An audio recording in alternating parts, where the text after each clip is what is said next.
Shalom, everybody. How are you doing today? Today is Monday, the 13th of July. It should be true everywhere in the world from wherever you're watching. I hope you're well. I hope you're healthy. I thank you very much for being here today or tonight, depending on wherever you are. Some of you may be saying, gee, I've never seen or hardly see the top button of a shirt buttoned. And you're absolutely right. I'm very aware of it, very conscious of it, because I did it myself. And I'll tell you why the top button is buttoned.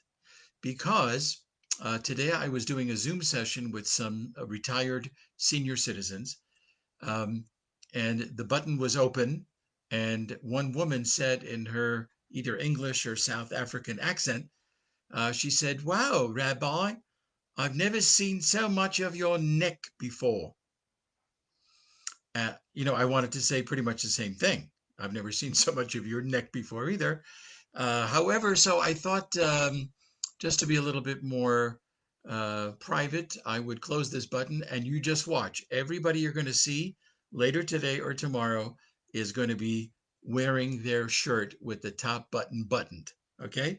If you don't particularly like it, you're not crazy about it, um, you can write me a message. But because I'm doing this on my laptop, I only see like the first 5 or 6 messages.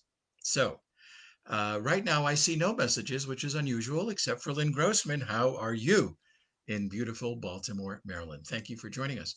Um, I wanted to say that the video that I did last Wednesday night, 5 Derech Eretz lessons in the Torah portion, it got 457 views. I have, honestly, this is not false modesty. I have no idea who is watching these sessions. No idea. And I wish I could trace. Uh, is it people who are on a certain Facebook page? They saw the publicity on this Facebook page or that one. Is it coming from here or from there? I have no idea. But I can tell you I'm very, very thrilled that this is almost 3 months that we're doing these kind of sessions, and I'm very, very happy and delighted and actually honored that so many of you are watching and write in comments and send comments after they watch the recording, and then keep watching. Some people just, I don't know if you're sharing. I, I don't know what you're doing. I do know that 457 views. I think that's the second most. It could be my very first one that talked about the teachings of Rabbi Soloveitchik on the Passover Haggadah. That I think had close to 500 views, and that was the first one. So there was a certain sense of, novelty, etc. So whatever it is, I thank God and I thank you and all the people who are watching who make this extremely, extremely worthwhile. So today we are going to study Chapter 2, Mishnah 2, Chapter 2 in Pirkei Avot, Ethics of the Fathers. Mishnah 2, it means the second teaching of Chapter 2.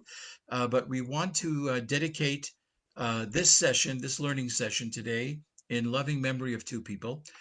First of all, Susan and Shlomo Treiber would like to dedicate today's session in loving memory of Shlomo's beloved mother, whose name is Magda Razel Treiber, whose yahrzeit, the anniversary of her passing, is this coming Wednesday. So we wanted to mention that. And also, today's learning session is being sponsored or broadcast, if you will, with the help of Hannah Kogan in loving memory of her beloved husband, Aharon ben Bitzalel, who passed away 17 years ago. And his yahrzeit, anniversary of the passing, is this Wednesday as well. So today, this learning session in memory of Magda Razel Treiber and also Aaron ben Bitzalel. We hope that their neshamot, we hope that their souls are going to be nourished by what we learn, what we study, and what we internalize because of this lesson today. So thank you for mentioning that. By the way, I realize I'm blabbing some time away here. Um, if any of you would like to send me a message, email rabbiadlerinisrael@gmail.com or through Facebook, whatever, and you feel like you would like to sponsor in a sense. It costs no money yet. If you'd like to sponsor a session in loving memory and in honor of somebody, feel free to do that. And we'll be happy to make that happen like we did today or tonight, wherever you are. So, excuse me. So let's move along here to today's session. If you're really disturbed by this top button being being closed, I don't know what to tell you. So far, again, in the few messages that I can see, nobody is heaving over this. It looks to me like almost like a Nehru shirt. I don't know how it looks to you. It also feels a little priesty. Okay, I'm going to stop talking now and I'm going to start teaching. That's a great idea. Thank you. Here's the teaching, chapter 2, Mishnah 2, teaching 2 from chapter 2, Rabban Gamliel, very, very well-known, famous, lived hundreds and hundreds and hundreds of years ago, 1,800 years ago, something like that. Rabban Gamliel, the son of Rabbi Yehuda Hanasi, who we met last Monday, Rabbi Yehuda Hanasi, who said, if you want to avoid sin, there are 3 things you should remember. I don't know if you remember this. 3 things. Remember that there is an eye that sees from above, there's an ear that hears, and all of our actions and words are recorded in a book with our own handwriting. That's something we learned last week. So now Rabban Gamliel, the son of this Rabbi Yehuda Nasi, is going to add another way to avoid all kinds of sinning. And this is what he teaches. And I have to tell you at the outset, this is a very controversial teaching addressing a very controversial situation amongst mostly very Orthodox Jews. Okay, so I'm going to try to be as gentle and as kind as I can when I teach this, but I want you to know it has some level of controversy. Rabban Gamliel, the son of Rabbi Yehuda Nasi, used to say, Yafet Talmud Torah im derech eretz. To combine Talmud Torah, to combine learning the Torah with either derech eretz, meaning with manners, combining Torah study while also having manners, kindness, sensitivity, sweetness, compassion. Or derech eretz can also mean, and it often does mean, a job. Combining Torah study with a job, with an occupation, is yafeh. That is a beautiful combination. Meaning to say that if you only study the Torah, but you don't have a livelihood, it's not good. So, lo yafeh. On the other hand, if you only have a job and you do that 24 or 24/6 or 24/7, if you only have a job and you don't devote any time to Torah study, that's also lo yafeh. What is yafeh? What is beautiful, nice, wonderful? When you combine both Torah study and a livelihood, or Torah study with being a mensch. That is a wonderful, either one of those is a great combination. And he says, why? Why is that yafeh? Sheyagiat shnehem mishkachat avon. When both Torah study and making a living, or Torah study and being a mensch, when these are combined, they lead to a person almost forgetting about sinning. Each part of this equation, learning the Torah, making sure that you're always a mensch, or having a living, working hard at making a living, having an occupation. Both of these together will so occupy your time that it will make you even forget that there's such a thing called sin. So he's kind of continuing what the lesson was from his father last week. How do you avoid sin? Remember those 3 things.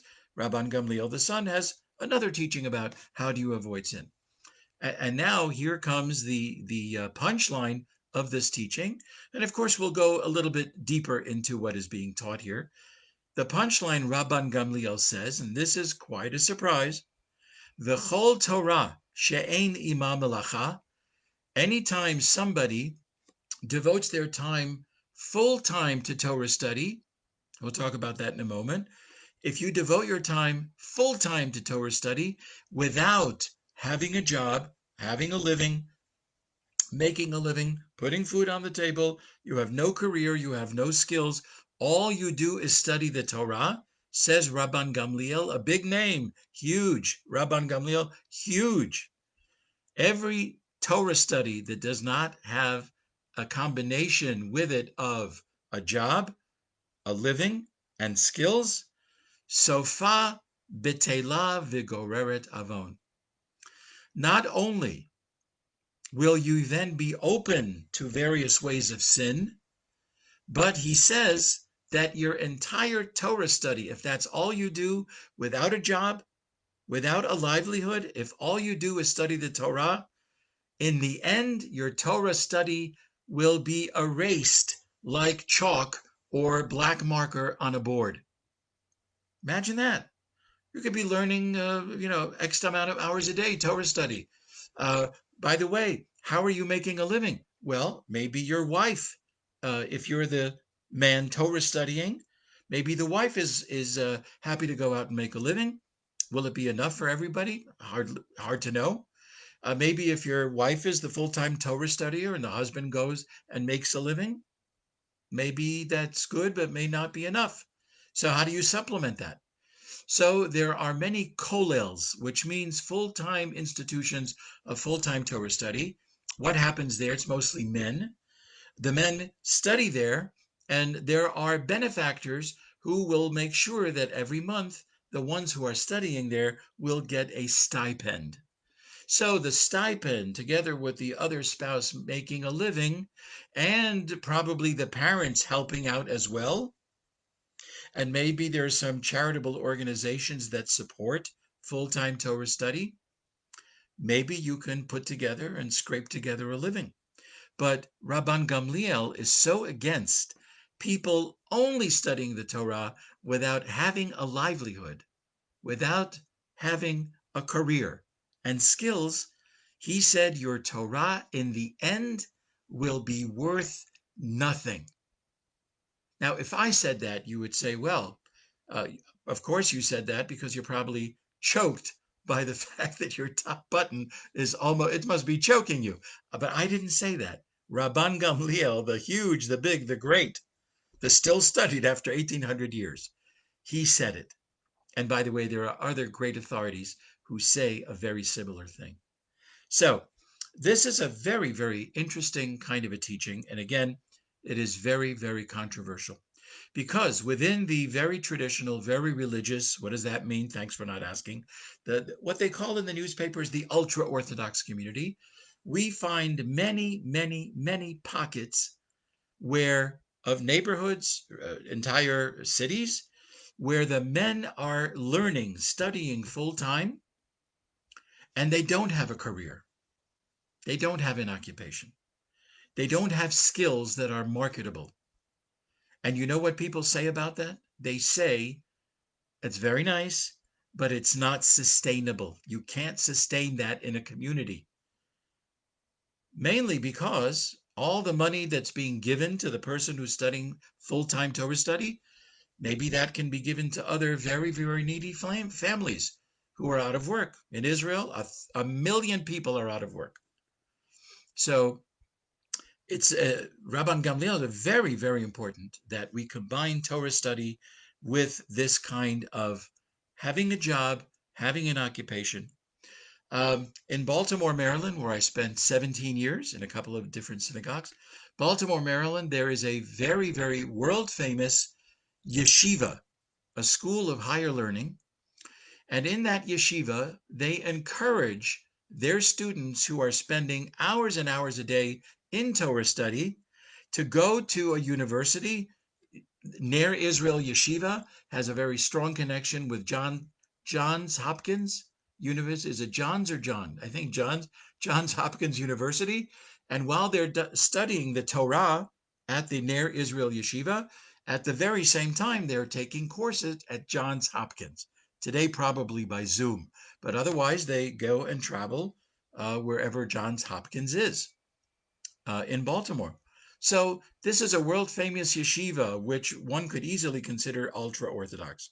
And they encourage their students to go get a degree, go get a job, go work, go put food on the table. Let's not tax the parents and the other spouse and charitable organizations to pay you to study when there are so many teachings like Rabban Gamliel who tell you no, study the Torah is part of your job. The other part of your job is to go out and make a living, develop skills, use them, monetize them, because otherwise, like Rabban Gamliel says, if you don't do that, if you don't make a living and you're going to depend on charitable contributions, you are eventually going to have to find ways to make money.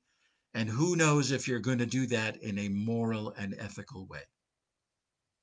Most people who end up maybe stealing, lying, cheating, they don't necessarily start out that way, but they get to a point of desperation. So why are you desperate? You should have taken Torah study and developed skills and gotten a job and worked and had an occupation. And that's exactly the teaching of Rabban Gamliel. So here's something that is from Maimonides. This is Maimonides. And like I said last time, I'm going to make Maimonides your Monides. Okay? Maimonides lived from 1135 to 1204. I like to say, what is that, a half hour? Look what he accomplished. He lived a long time ago. Rambam, Maimonides says the following very emphatically, and I'm going to read it to you in the English, and you're going to be very grateful for that. He says, quote, okay, anyone who decides to study Torah and not work for a living, but rather live off charity. Who is the charity? Could be the parents, could be charitable organizations that pay for full-time Torah learners. But that money could be used for other people who are really, really suffering. So Maimonides says, anyone who decides to study the Torah and not work for a living, but rather live off charity, desecrates the name of God and disgraces the Torah and extinguishes the light of religion. That is pretty harsh, but that's how he feels. Rambam, Maimonides, feels exactly the same way as Rabban Gamliel, who says you can't depend on the dole. Or if you don't like pineapple, you choose the fruit. You can't depend on that. He says further that a person who only studies and does not have any kind of a job causes evil to himself. Why? Because when you depend on charity and the kindness of others, you can become depreciated in your own eyes. And I know many people who have lost a job waiting 6 months, a year, 2 years, 5 years. They're just waiting and waiting. They're applying, getting nowhere. And I can see that there is some, I'll call it a deterioration in their face, in their posture, in the way they walk, in their gait. I can see the change because they don't have work. And it affects your psyche, it affects your mind, it affects your physical health because you feel that you're not valued. And so Maimonides and others say that if you only depend on charity and the kindness of others, you can be depreciated in your own eyes and depreciated in the eyes of others. We so value people who work, right? You meet somebody sitting next to you on a bus, on a train, at a meeting. If you know their name because it says, hello, my name is, what is usually the first thing that we ask the other person just to kind of get to know them better? That's right. I heard all of you say it in unison at the same time even. We tend to ask them, what do you do? What do you do? How do you occupy your day? Do you have a career? What's your career? What's your job? We value people who work and who do meaningful things, and that is a very high societal value. So if you don't have a job, it affects so much.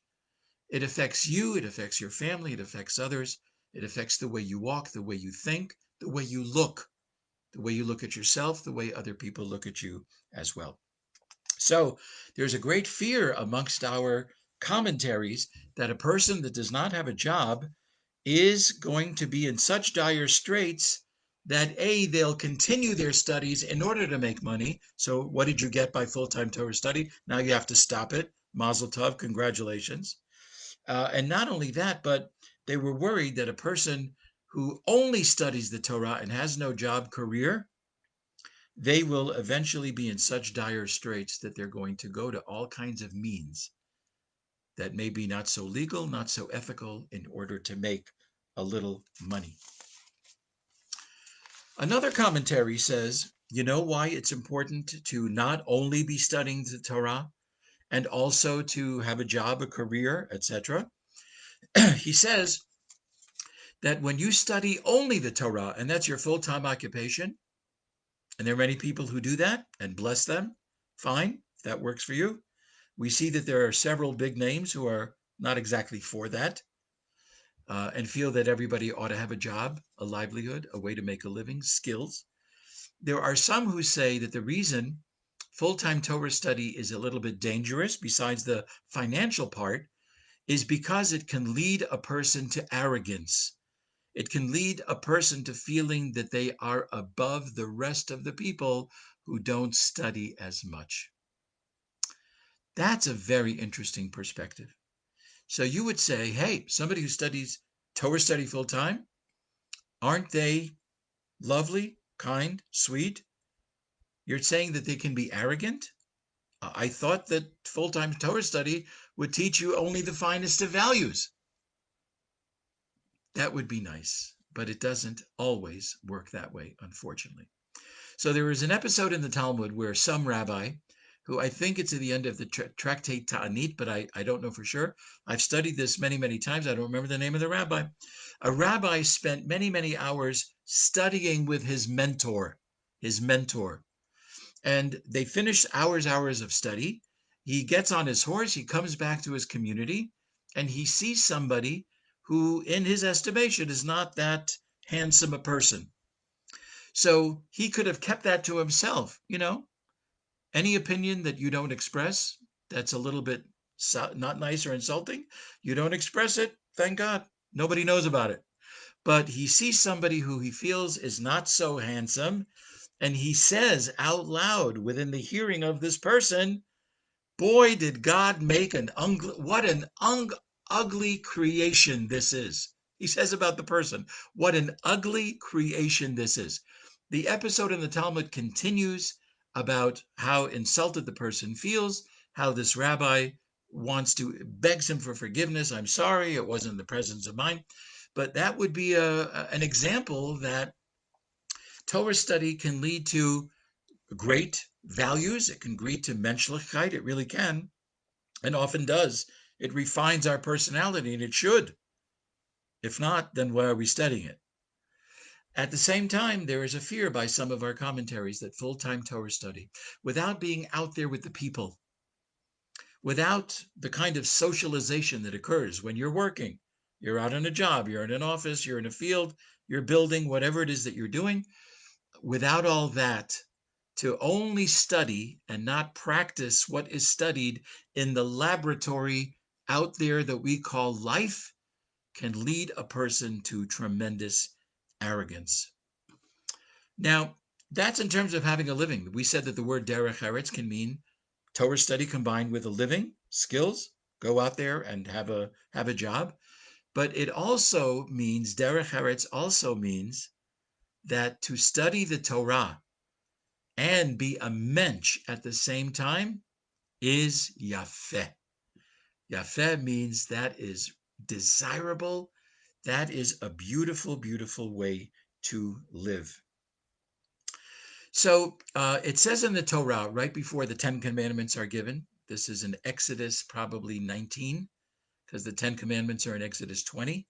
In Exodus 19, God says to Moses, 3 days before the giving of the Torah, they need to prepare it the following way. There should be no marital relations, no intimacy. They should launder all of their clothing. They should do this and they should do that. They need 3 days of preparation before they stand at Mount Sinai and hear the giving of the Torah. So there's a great rabbi and a great author. He should live and be well. He lives in Jerusalem now. His name is Rabbi Abraham Twersky, who has written, I think, 60 books on wellness, good health, Jewish values, and how they relate to how we behave, etc. Rabbi Abraham Twersky wrote, again, over 60 books. When I introduced him once in Baltimore many, many years ago, saying that, he said, it was a lovely introduction, Rabbi Adler, but I just have to correct you. I did not write 60 books. I wrote the same book 60 different ways. So he's a great author. Check it out. Buy his books. You'll love it. You'll love them. Rabbi Abraham Twersky. He taught about what did the Jews do for those 3 days. So they were told, wash your laundry, no intimacy for these 3 days. But actively, what did they do? Well, they just sat around and said, okay, T minus whatever until the giving of the Torah. This is his teaching. He said, you know what they did for 3 days? They buffed and polished their character.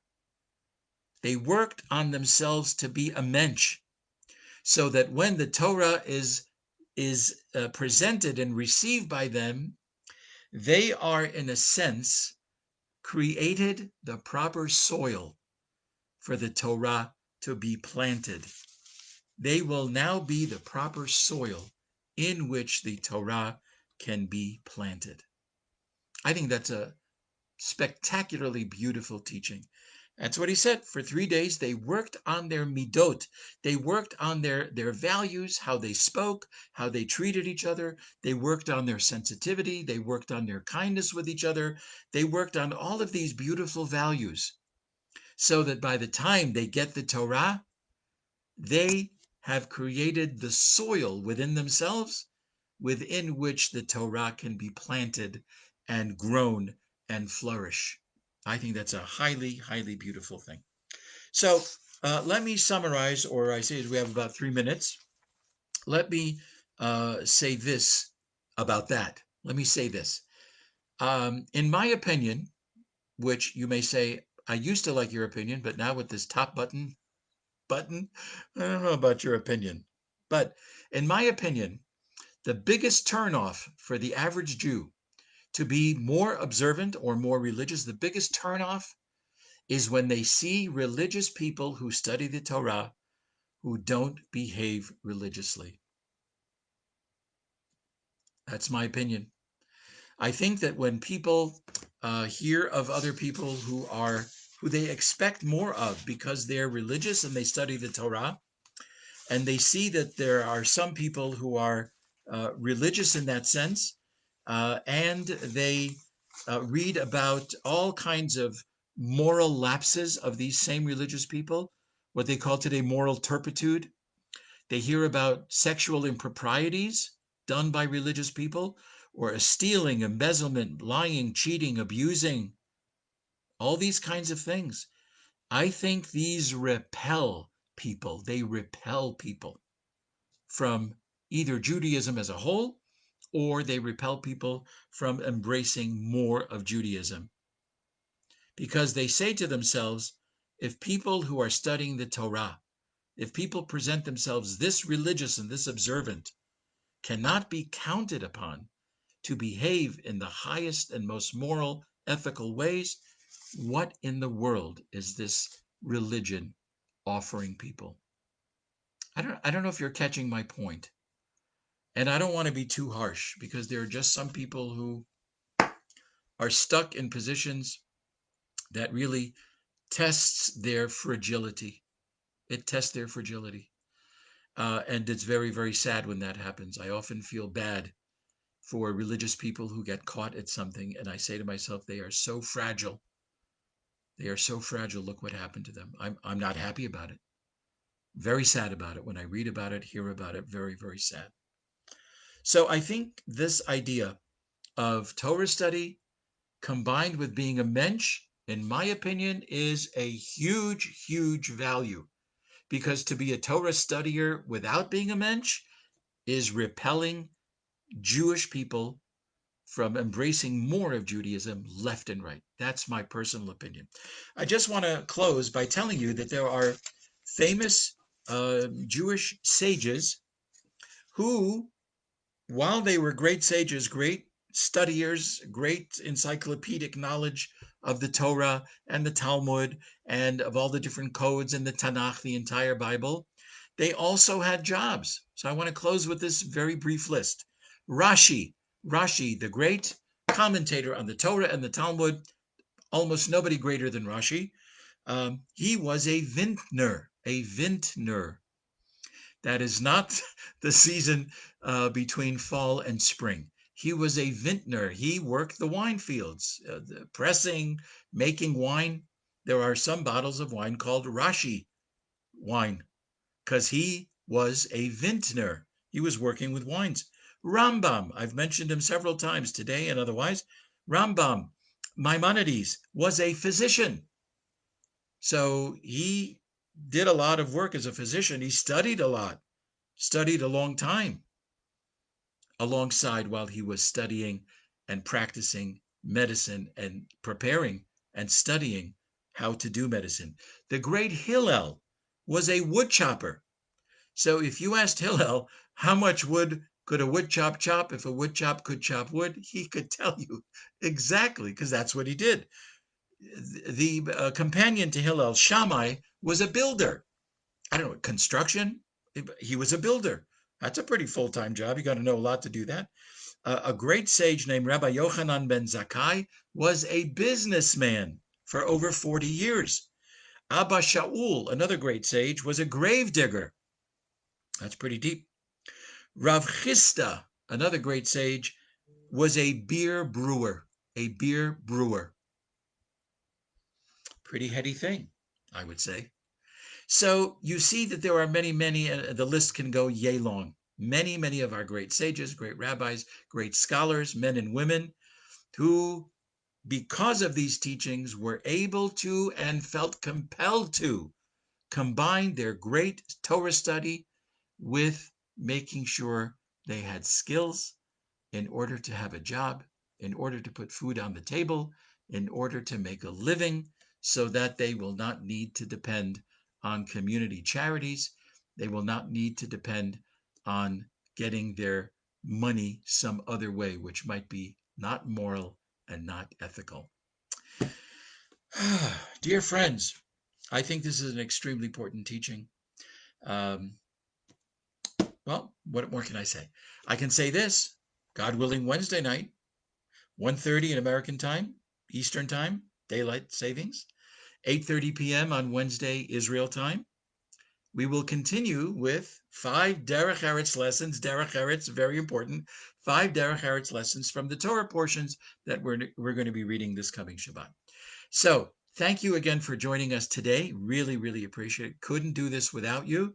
And I'll give you a secret. I wouldn't do this without you. I'm not going to talk to myself on Facebook Live, but I really appreciate your investment in time to be with me and to be with the rest of us. And God willing, we'll see you on Wednesday with 5 Derech Eretz lessons in the Torah portion. Thank you to our sponsors today, the Treebers and Chana Kogan. God willing, we'll see you soon. Stay well, stay healthy, stay safe, and God willing, we'll see you soon. Take care, everybody. Bye-bye now.